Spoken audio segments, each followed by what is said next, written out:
Now going to our special guest, Prasad Somni, from good to great, how to make your club world class. I would like to say a few words about Prasad, because he has been member for 25 years, would have completed Distinguished Toastmaster 6 times, and by the end of current Toastmaster year, has served in each capacity from club sergeant at arms to district governor. He formed many clubs in new cities starting from scratch, and his own club has been split 10 times to form 10 more strong clubs. His club adds 30 to 60 new members each year. And before we will give the word to Prasad, I just want to mention a few more things from what he reached and what we can expect. So he became area government and created history by forming more clubs than anyone else. In fact, more than double the clubs in his area. He also, while being a division conference chair, he created another record by selling 1,200 tickets for that. Can you imagine that? For division level. He was champion speaker in Singapore as well as in Maharaja in India. He has so far won 50 plus speech contests in all 5 categories of speech contests in various levels. Awarded, and he's only one out of 3 lieutenant government for education in the world. His district, while he was an officer, was ranked 9th in the world. He trained in 27 countries and traveled to 630 cities and 56 countries so far. In professional life, he's a corporate trainer and economist. And by the way, he started the business of training because of Toastmasters. So as you may know, I can really continue way longer because accomplishments that our dear special guest, Distinguished Toastmaster Prasad Somni, our dear friend, reached is incredible. It's my great honor to invite our special guest, Prasad Somni. Welcome.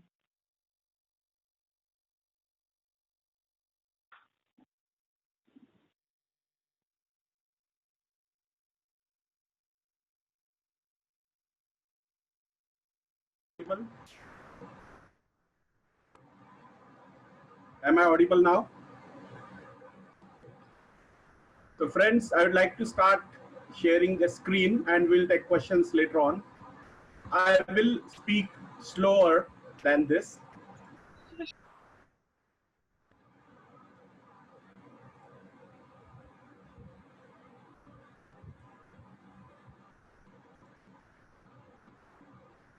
Are you able to see my screen? So thank you, Dovile, and a happy birthday to you. And greetings to every one of you. Vitaj, hey, Tere, Swaiki. I am not sure about the pronunciation, but I hope the words are correct. I am saying hello to all of you. Since Dovile has given my introduction already, I will proceed by skipping this slide. And we are going to talk about that later anyway.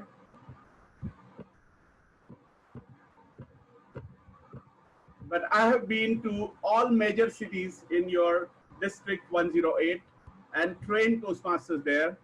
These are photos from Helsinki, Tallinn, Riga, Klaipeda, Kaunas, Vilnius, Warsaw, and you can even read the name of the club there. So Greetings to all Toastmasters from all these cities and maybe some more cities who have joined for this particular conference.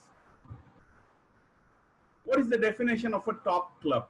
Some people say that members of a top club have a lot of enthusiasm and energy, and visitors can sense those vibrations. They understand that it's a friendly place where people mean business about reaching their goals. Another definition is a top club has a contagious atmosphere. Don't worry, this is not bad contagious like Corona. It is good contagious where you spread good vibrations to everyone. How are these clubs different from others?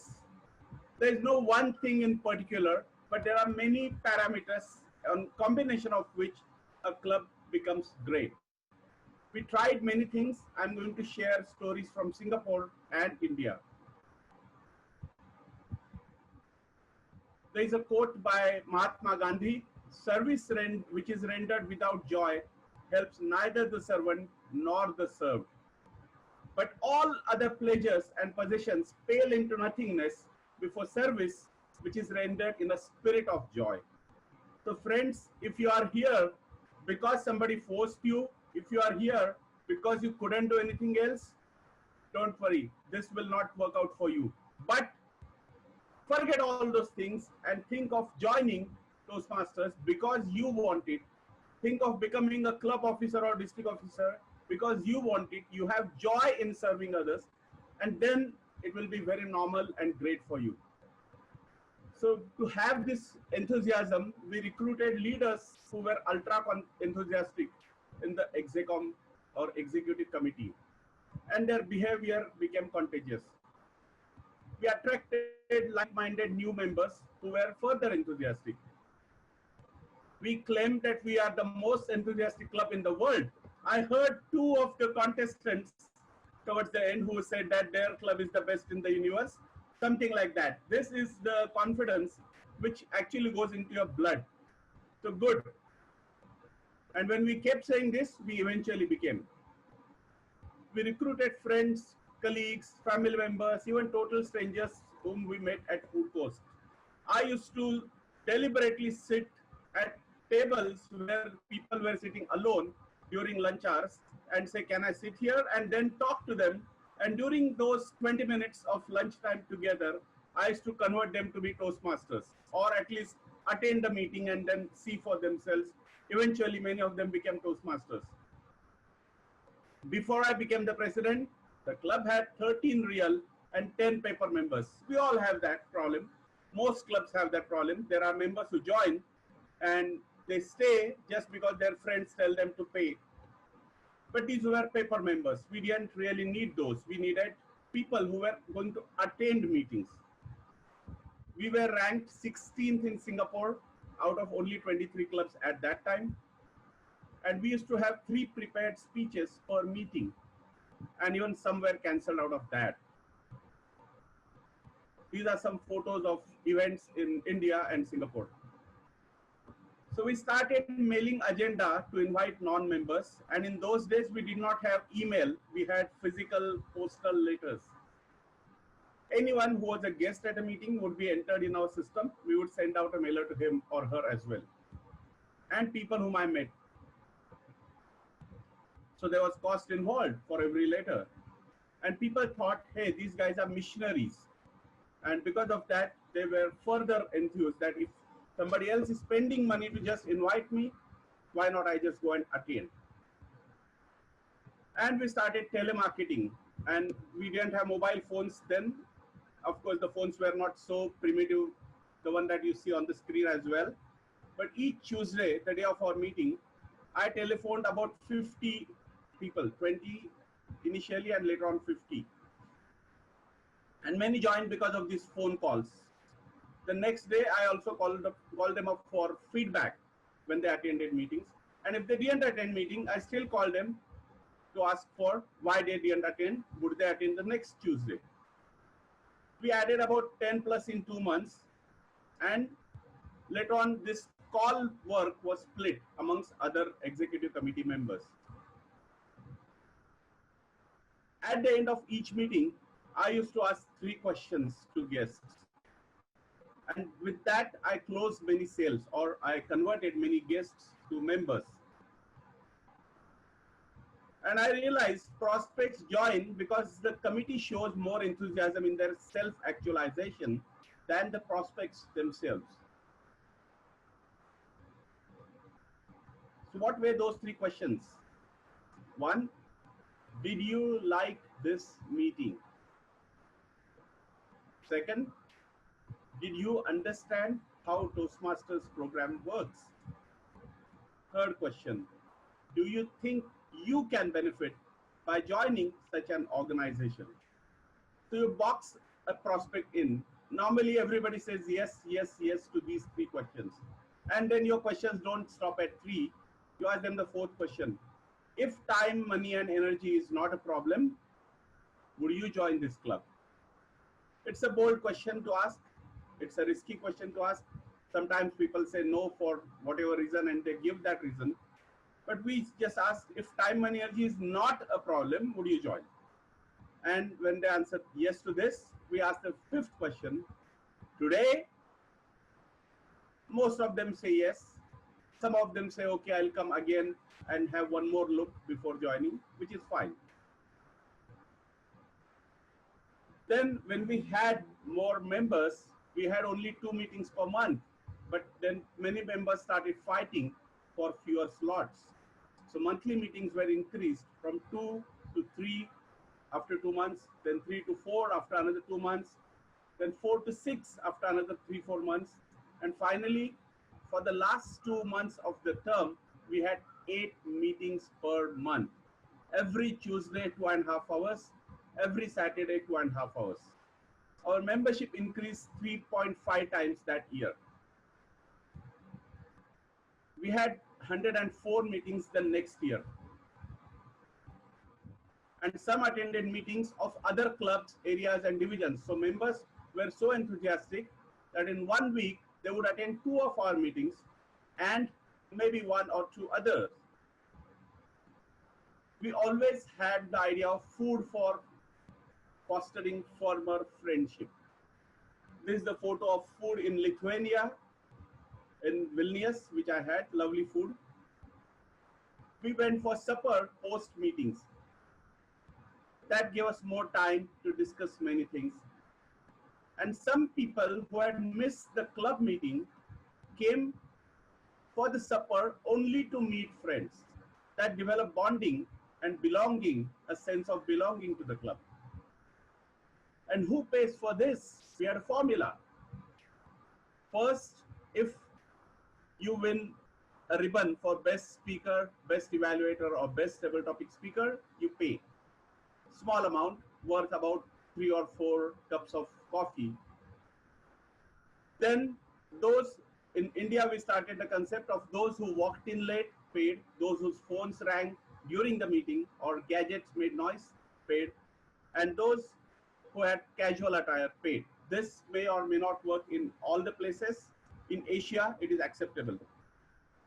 But winners pay became scary for some people who were good speakers who deliberately lost because otherwise they would spend $10 every time. Then we had a control over that where we said you contribute voluntarily if you win, no compulsion. And the balance was always split amongst the others.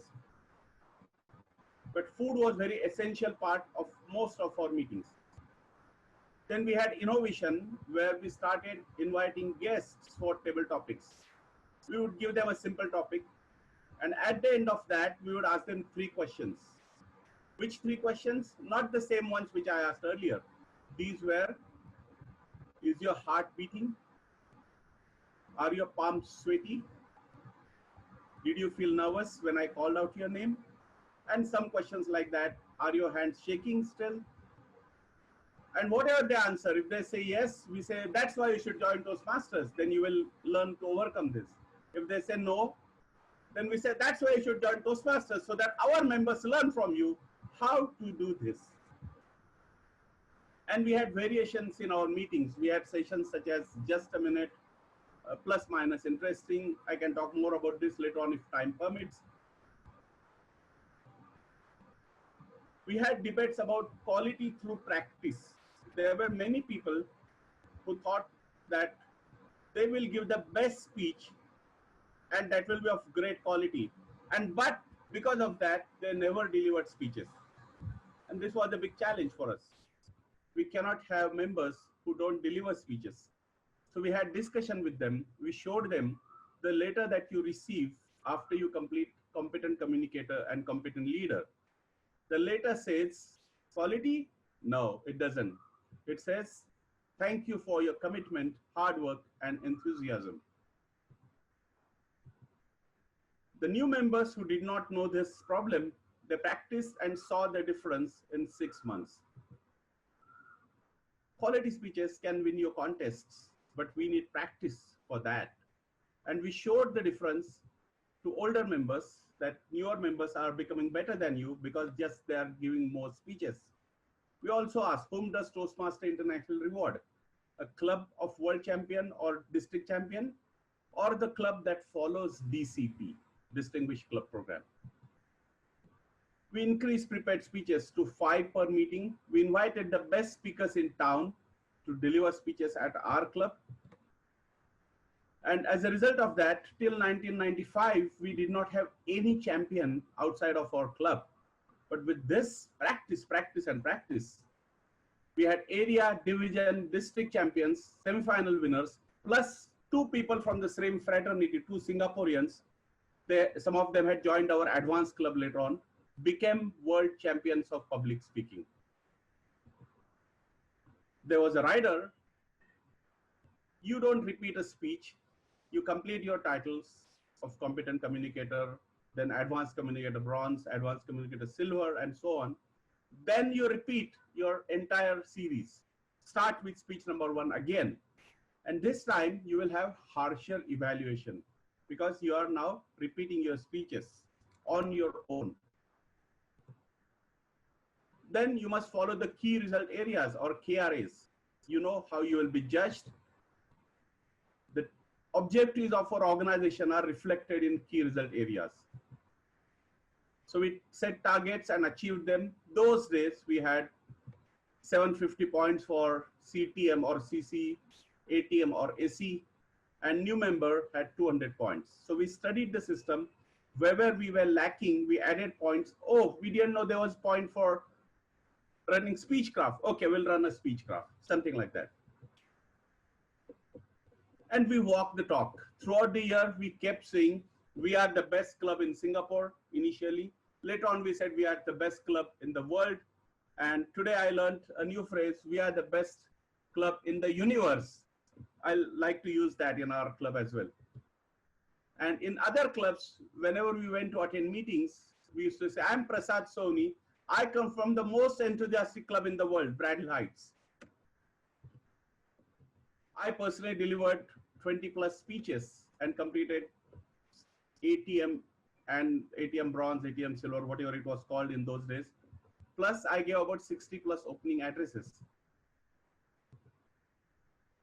I kept saying in all district meets, we will be top in Singapore in the first half. And in the second half, I kept saying, we will be the first from District 51 to be the President's Distinguished Club. In those days, only 5 clubs in the world, imagine 5 clubs in the world were ranked President's Distinguished Club. Not others. The others had distinguished and select distinguished status based on points. Later on, the system was changed. Now, much larger number earns President's Distinguished Club. In those days, it was very difficult. But this went into our system. My president-elect and I once had a meeting after meeting after meeting, meaning our regular meeting. Then we had supper with others. After that, some executive committee members stayed on for 2 more hours. So our meeting was 7:30 to 10. Then we had supper until 12, and 1 or 2 guys stayed on until 1. After all those guys left, 2 of us, me and my president-elect, chatted from 1 a.m. till 6 a.m. That was the kind of enthusiasm we had and passion and commitment we had for this club. We were also warned about others who were gaming the system. So we were mentally prepared. Let others game, we will still be top. There is a famous quote by Kennedy. I reverse that. Ask not what you can do for the club. but ask what the club can do for you. People were amazed, startled, surprised. Are you sure? I said, yes, I'm sure, and all my committee members are sure. We will do what you want for yourself. It was difficult, but we were committed. I would share two examples. On one particular day, I had a stomach upset. I had loose motions, and I went to the toilet 10 times, 12 times until evening. I was thinking whether I should go for the meeting or not.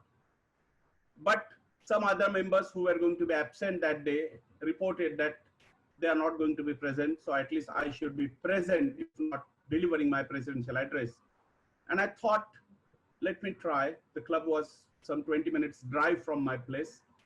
Let me try and control my health to some extent. And I reached the place, delivered my opening address, conducted the meeting, and came back home. During those 4 hours of my travel, conducting meeting, and supper after the meeting, nothing happened to me. After that, I had to go to toilet 6 more times after that at night. So you can imagine how much mind control Toastmasters gave me that particular day. And the other example is something which when I share, I often choke with emotions. So please read this. If I stop, you will understand.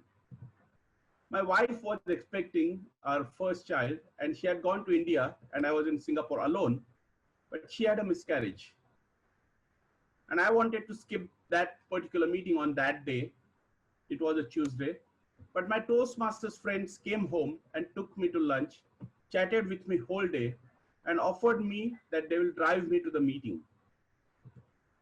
I attended the meeting that evening, gave the presidential opening address and broke down during that. Later on, everyone walked up to me, hugged me and consoled me to help me overcome my emotions.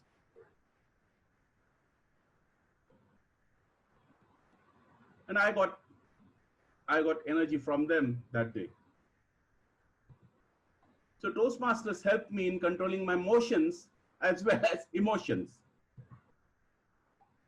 Then we conducted seminars for free advertisements in newspaper. In newspaper, they used to give free advertisements under the column "What's on" if your event is free. So of course, our events are free. We ran workshops during our meeting on public speaking, on time management and some topics like that, which would attract a lot of guests to the meeting, and newspapers would give us free publicity. These were typically half-hour, 1-hour workshop. Then I coined a phrase called "from evolution to revolution." So far, our growth has been evolutionary, meaning from 10 members, you become 12, then 15, then 18, then 20, then 25. That is evolution. From 23 that year, we jumped to 82. That was revolution. Our number would have moved from 13 people in 30 odd clubs in Singapore, maybe 30, 25, 20, 16. But that year, we jumped straight away to 1. This is a photo of those days in Singapore. This is how thin I was then. And the results are here. Before the term, we had 23 members. And as I mentioned, about 10 were paper members. The ranking was 16th in Singapore. The average attendance was 15. The ambiance was, it was a dying club. And so far, there was no club in Hall of Fame. The top 5 clubs used to be featured in the Hall of Fame magazine or Hall of Fame printed by Toastmasters during the international convention. And after the term, we reached from 23 to 82. We were ranked number 5 in the world. There were only 8,000 odd clubs in the world, 8,500 or something. The average attendance was 40 plus and many people had to stand. And this was one more gimmick. We never increased the number of chairs. The chairs remained at 40. And there were some people who always had to stand. So that gives an impression that this is a full house, over full. The ambience was so vibrant that we split into 4 clubs the year after that. The later executive committee said we cannot manage a large club like that. We need to have smaller clubs. So we split from 1 club to Club 1, Club 2, Tuesday and Saturday. Then we had an advanced club and a Mandarin club out of the same. Until then, no club from District 51 had reached top 5 Hall of Fame. After that, every year we had 1 or 2 clubs reaching there. So we inspired many from District 51 at that time. Today, that same district is split into 51, 80, 67, and so on. And I wasn't even a local. I was a foreigner staying in Singapore. So if I could do that, I'm sure you all can do that too. So this is how I was rewarded with a special ribbon. And it had its other drawbacks as well. So before the year, I looked like this. And after the year, I look like this. I lost a lot of hair during the year and gained weight. Oh, I'm joking. Don't worry. This would have happened to me anyway. Then I returned to India, repatriated to India, and my family had forced that I should be away from Toastmasters for 5 years and focus on business and family. My son was born and so on. And after that, I started Toastmasters again in my city, Pune. It grew to about 80 and we split into 2 clubs, 3 clubs, 4 clubs. So far, we have split into 10 different clubs. Every time we add new members and reach a large number, we split and form 1 more club in a new location. Each year, my club adds 50 plus members. It's a punctual club where meetings start on the dot, rare for Asia, rare for India, definitely. And we are also known as a fine club because we collect fine for punctuality, for dress code, and for gadgets making noise. We have regular dinners. Some meetings are held at homes of members. This is another quote by Mahatma Gandhi. Suffering cheerfully endured ceases to be suffering and is transmuted into an ineffable joy. So it was a joy for us to do all these things. There was never suffering. As you can see, later on I served as area governor, division governor, lieutenant governor marketing, which is currently CGD, lieutenant governor education, which is now called as PQD, and district governor, now called district director. So these were some of the common factors which helped me succeed: enthusiasm, hard work, asking questions and asking people for closure, going the extra mile, fellowship, innovation, persistence, key result areas, commitment to the cause, and so on. We had several new ideas. For example, the division conference, before I became the area governor and assumed responsibility for host, had only 200 people. I said, why not we have a conference with 1,200 more guests? And I set a target of 10,000, but my district officer said, you are crazy, ridiculous, stupid. This will never happen. So they chose a hall with capacity which was less, so that I cannot sell 10,000 tickets. And in case we lose money, we lose only the rent of the hall. But we sold those many tickets. Then I formed 5 new clubs in that year, became area governor of the year. Then I repatriated to India, became division governor here after 5 years, grew the division from 10 to 17, had a district conference with surplus because of sponsorship. And as lieutenant governor for marketing, I had new types of clubs. I'm going to talk about that in a while. I groomed new contest chair, chief judge, conference chair, etc. when I was LGET, that is PQD. And as district governor, I stopped subsidies of transport and alcohol during conferences.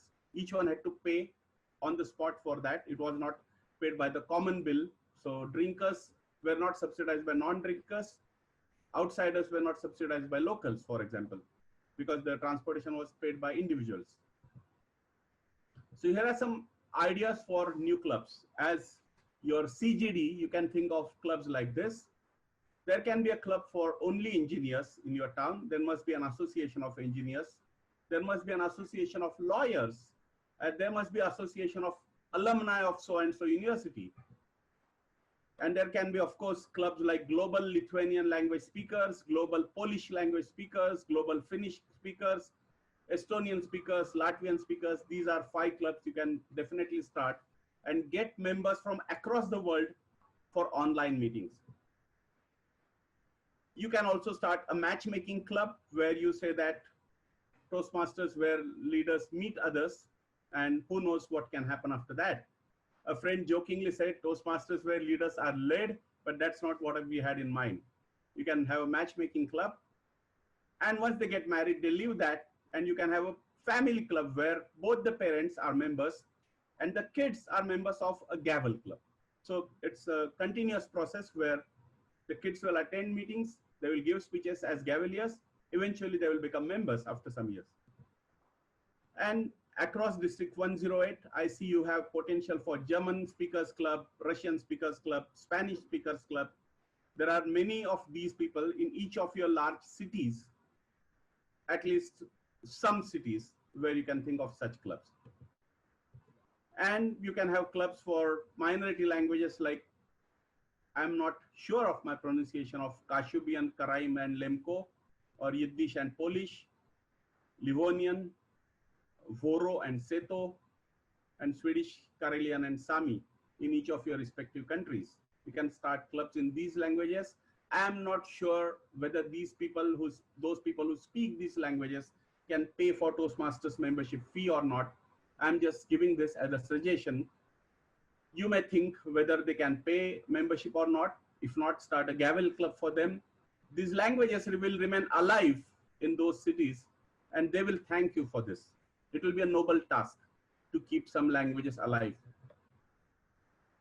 There was a meeting for only lady speakers. The entire meeting from beginning till end was conducted by lady Toastmasters. This was on International Women's Day, 8th March.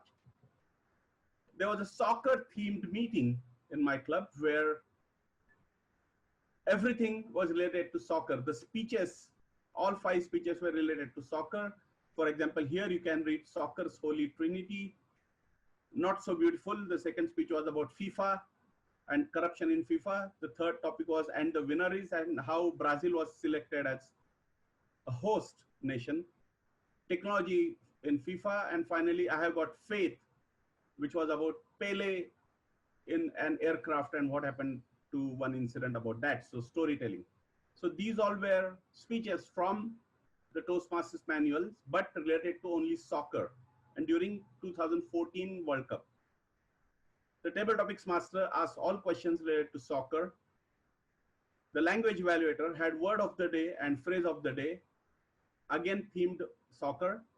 And the timer, instead of showing normal cards, took his cards and showed like this, like the referee shows you green card, yellow card, and red card, were flashed like this. And there was a whistle. Instead of just buzzer, we had a whistle. We had flags of Brazil and Argentina, the 2 nations fighting that day in the meeting. And we had many posters. You can see some of those here towards the left-hand side of the room in the photo that you can see.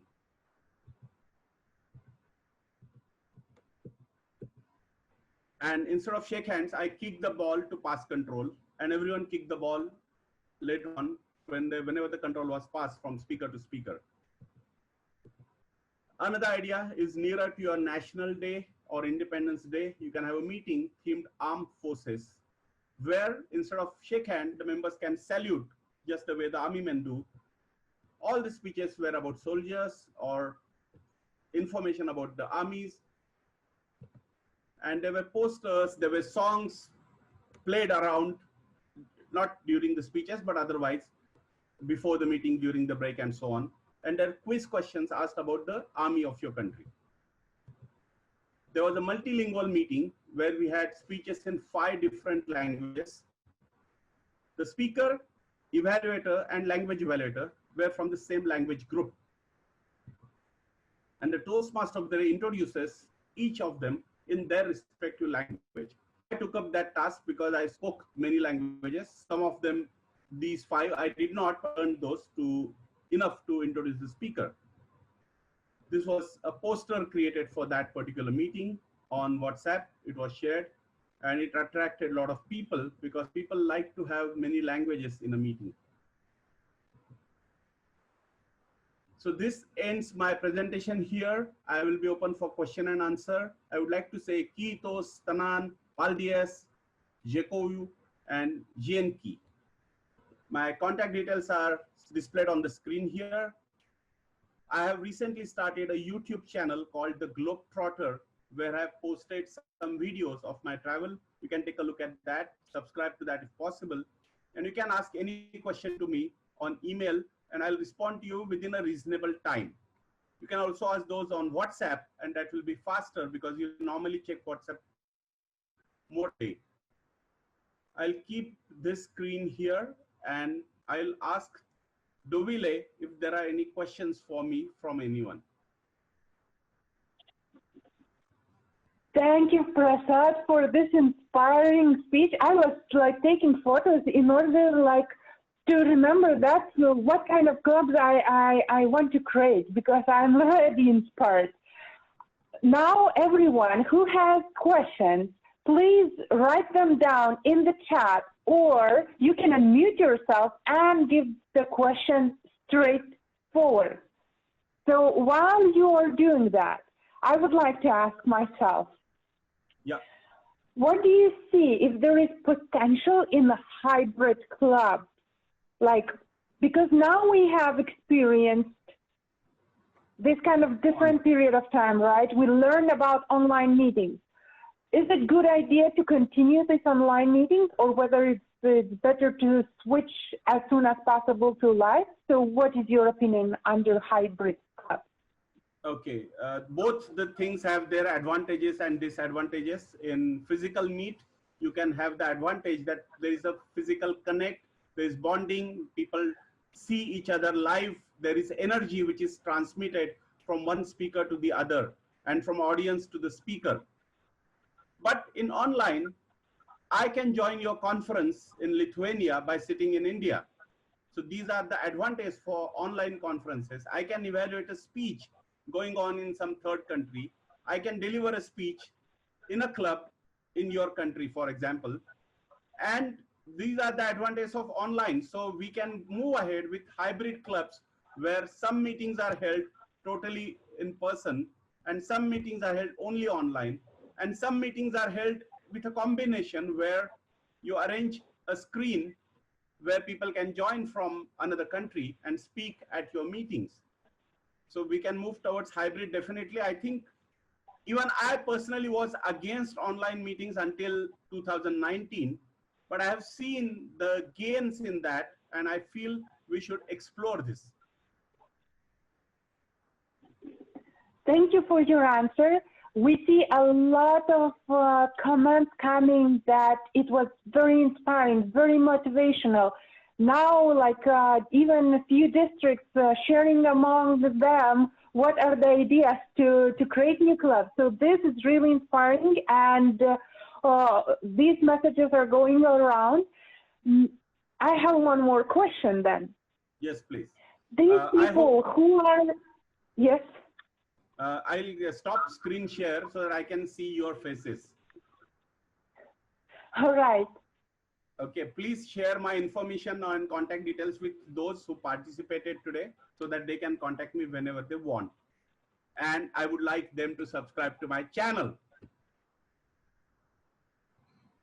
Okay. All right. So yeah. Definitely we're going to share your provided information. And few more questions. One is that when people are coming into the club, and usually they are kind of saying that I'm not very sure if I should join, and that kind of behavior is very, very, very popular in Baltic states. And usually they are not sure, not because they know or they don't know, they just are not sure. Actually, they're a bit maybe lost. But it feels like when you are asking, maybe you want to sign a membership form now, maybe it can feel from that person a bit pushy. What do you suggest in finding a balance in this kind of situation? How we can encourage them to become members without feeling, you know, that I'm doing something wrong? Yeah, I got your question. I understand different countries have different cultures, and what works in Asia may not work in Europe directly. But you can still ask those 3 questions. Have you liked our meeting? They will say yes. And this should be done at the end of the meeting in front of everyone. Have you understood how Toastmasters program works? The second question. Third question, do you think you can benefit by joining? So if they say yes to these three questions, normally they would join.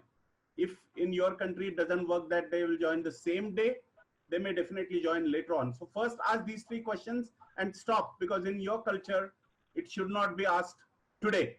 Okay. But later on, as you go for supper or dinner or whatever be the custom in your club, after the meeting is over, you can reach that person and say, hey, how would you like to be a member? We like you. We want you to be a part of us. Keep attending as often as you can. And we would really like to see you as our member so that we can learn from you and you can learn from us. So it's mutual respect. If you show that, probably that person would join. Thank you very much for your answer. Another question is, what would you say would be most important free skills for new coming officers from the new upcoming term? What kind of skills they must know or learn? Okay, there are no skills. Maybe I would say attitudes. You must have enthusiasm. You must have a positive attitude to serve the members. And these two are enough. If you are enthusiastic and you have an attitude to serve, you will overcome all other parameters. You, of course, are good learners. That's why you joined Toastmasters. I have observed that those people who join Toastmasters are already ahead of rest of the world, where, for example, there are less number of smokers among Toastmasters. There are people who like to read books. There are people who are studious by nature. So these are already pluses when they join Toastmasters. If they have to become a good club officer, there should be passion to serve, commitment to serve, and enthusiasm. That's all. These two will take them ahead. And just follow the program. Believe in the program which has been going on for 100 plus, 90 plus years. Just follow that and it will help you. Thank you. Now we have a question from Irina. Prasad, thank you for this very helpful workshop. You mentioned personal phone calls as one of the ways to promote the club to people. But now most of the people are very busy during the day and prefer WhatsApp texting. Can it be right replacing of the phone call, or should we insist on the call, believing only in the power of voice? Okay. When I did all those things, there were no mobile phones and there was no messaging app. So we used phone call. In 1993-95, this was possible to make phone calls. In today's world, people normally message each other first, and WhatsApp is easier to communicate with 50-60 guests in a day. All you do is create a good, nice poster of your meeting, forward it to 50 people, 100 people, whatever be the number of your guests. Create a separate WhatsApp group or whatever channel you are using, create a separate group for guest broadcast and send the information to them. Today, connecting on phone may not really be liked by everyone. Again, in your country, it may not be liked at all, probably. So reaching out through messaging and emails might be fine. But if you do that 2-3 times and the person doesn't respond at all, you can always call once and check, hey, what's happening, brother? What's happening, friend? Since you didn't respond, I was worried about you. That's why I called. So you show concern when you call. I'm sorry. I hope my question answers your, my answer satisfies your question. Thank you for your answer. It is clear. This is what Irina wrote about your answer. We have one more question from Leanne. Who in committee should be the one to call all the guests? Would the guests feel disturbed when you call them, since they just joined the meeting once? In my case, I used to call because I was good at sailing. And later on, my president-elect, who was also vice president of membership for that year, he also started calling. Typically, the one who brings a guest has more connect with that guest. So ideally, he or she should call. And a guest who comes as a stranger by looking at your website or from internet somewhere and reaches out to you through social media and then comes for the meeting can be contacted by anyone who has struck relationship with that guest on the first day when the guest attends a meeting. By the way, one more thing here, very important. When I used to make those phone calls, initially people thought that I'm a paid employee of Toastmasters and that's why I'm marketing to them. And some of them asked me also this in direct words. And when I told them, no, I'm just a missionary, like I'm not an employee, I have my other business. And then they started realizing, okay, you're not doing this for making money out of this. You're doing this because you believe in the organization. So when you are a member who is calling, you can make it clear to the guest that whenever you call, it is not to push that guest. You're not going to get any benefit out of that, not monetary benefit at least. There will be benefit of friendship for which you're calling. And that satisfies the curiosity of some guests. Thank you for your answer. And now we have one more question, or probably idea. All right, so an idea from Panos. We can turn this around by increasing our availability to be answering the phone. Give a phone number and say, we want to hear your voice on the phone anytime. People will call. We all like to be listened to, don't you? Yeah, it's a great idea. A good idea. The lady who has written this is, or gentleman, I don't know, Panos Korel from Greece has written this. It's a good idea. Maybe you can have online contests, something similar to Table Topics contest for guests, where you say, you send us your speech on voice, just a voice message on WhatsApp. We'll rate those and we will invite you and we'll give feedback about your voice. Now, everyone likes that kind of feedback. They may not join as a member, but they want feedback about their voice. They want feedback about their language. They want feedback about their intonation. So just run a contest like that for guests, make it viral on social media so there is no cost for you, and let people call in on a particular number, send information on only a WhatsApp number, and send 1 minute speech. And some expert from your club can give advice to that member. When you call for that, that is allowed because the member has already accepted that you will call him. You can invite them to the meeting and say, hey, you come to the meeting, 5 people will give you feedback, 5 experts will give you feedback. Thank you. Now, I just want to remind all the participants that you are allowed to give questions in the chat, or you can unmute yourself and ask questions. There is one more question from Leon. How you enhance the commitment of members and club officers since most people have their day job? Even I had my day job and I still have my business running. What works in this case is leading from the front. If you are the president of the club and you put in tremendous efforts after your work is over, that enthusiasm becomes contagious and people respect you because you are asking something from them which you are doing yourself. You are not asking them to do something which you are not doing. You are saying, I am doing this. If you want, please follow me. You are not saying you do it, I won't do it. That's bad. So once you do that, I believe the others also become aware. And please remember, there are 7 officers. All 7 will not do the work. There is a rule of Pareto's 20-80, which applies everywhere. Out of 7, maybe 3 will put in a lot of efforts. That will be enough. The other 4 will be average. That's good. No problem. Same in the district, the area governors and division governors, area directors and division directors that you elect. Not everyone will have great growth, but those who work hard will show great growth, and that will compensate for average performance of others, and overall the district will succeed. Thank you. You also mentioned during your speech a lot of ways how we can have meetings, what kind of interactions we would have. What would you say is the balance how many meetings, for example, per week or per month? Because in most of the cases, we have a probably tradition to have one meeting per week or one meeting per 2 weeks.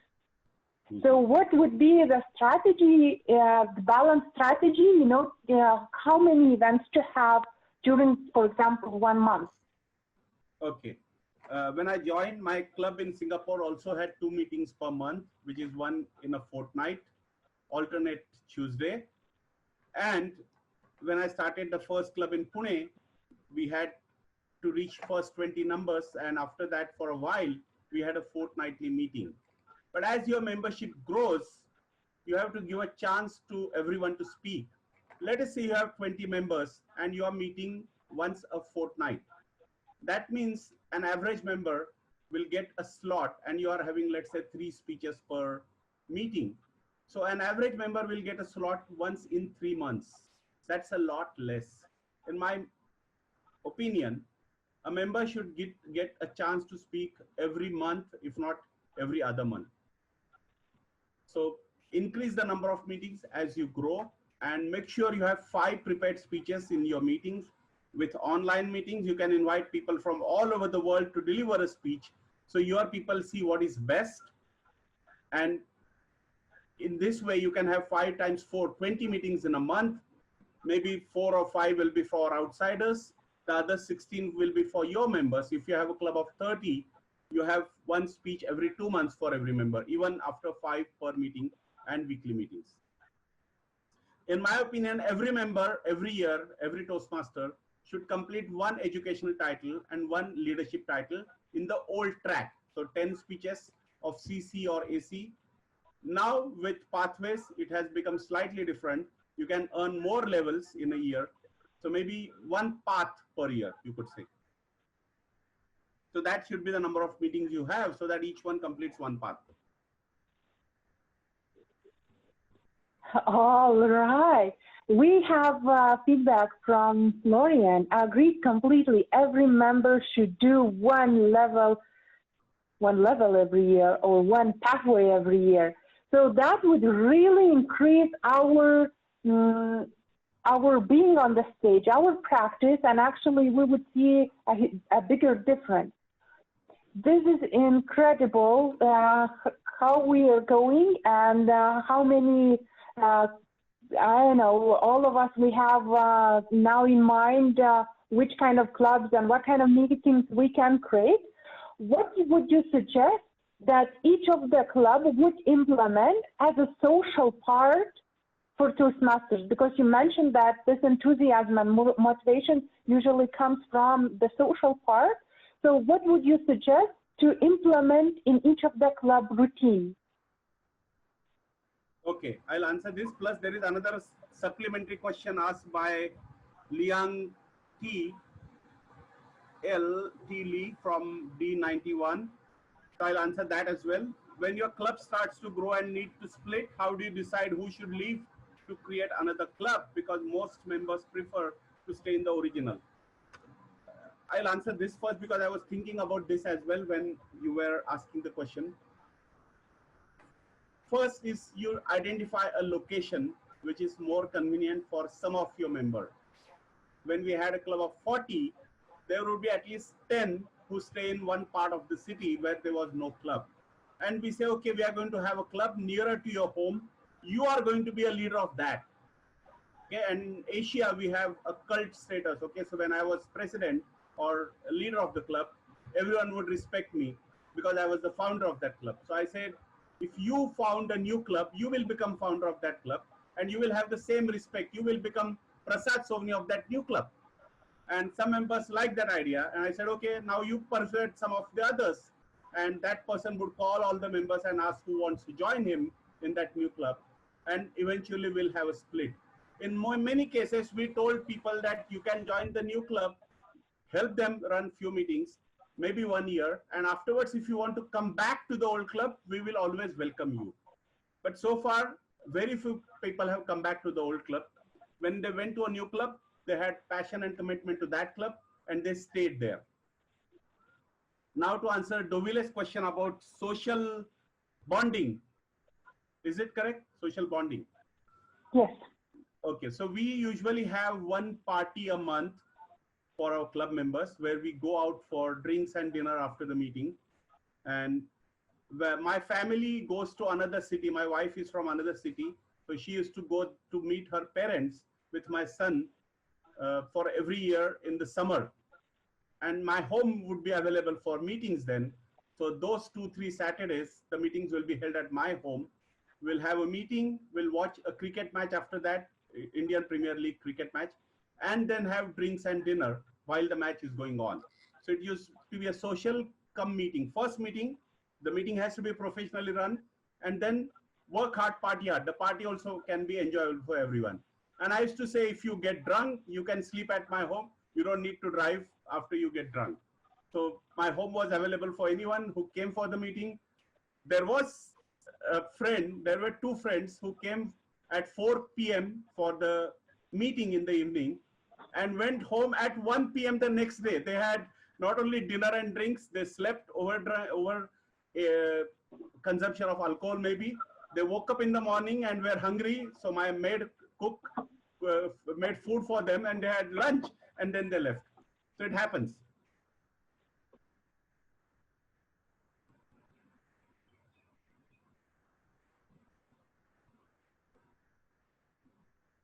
Dovila, does it answer your question? Or you have a sub question? Can't hear you, Dovile.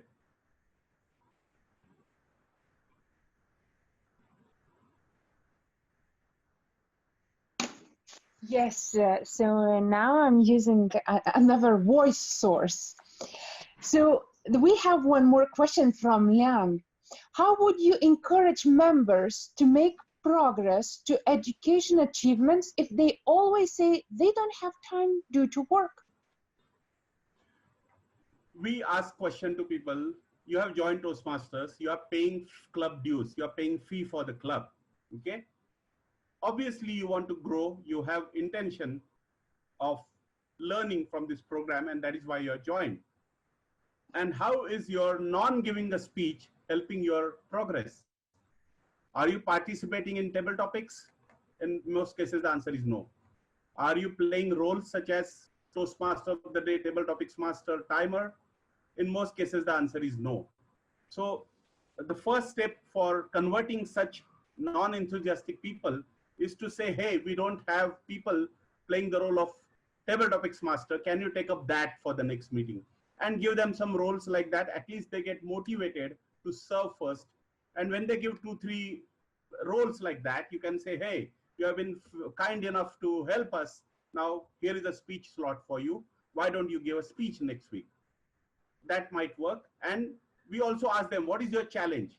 In many cases, the people have a challenge, which is they cannot write a speech because they don't have a speech topic. So mentor has to give a speech topic to the member where the member learns how to prepare a speech and on what topic. So in today's situation, you ask them, these are the 5 or 6 important topics in the world. Would you want to give a speech on this? I'll show you how to prepare and help them prepare a speech. The time to prepare reduces when a mentor who is expert in that matter or expert in preparation of speech helps the mentee. Thank you very much. Yes, probably we will see the feedback very soon. I just would like to really thank Prasad Soni for being here today with us. And Liam replied, thank you, Prasad. So you did an incredible job of giving us action, step by step, what we should do, what kind of things we can create. So actually, there is nothing more for us to do, just to take action. Thank you for this encouragement, for sharing your experience and being today with us. I hope that soon we will be able to see in face-to-face as we did last year. So thank you.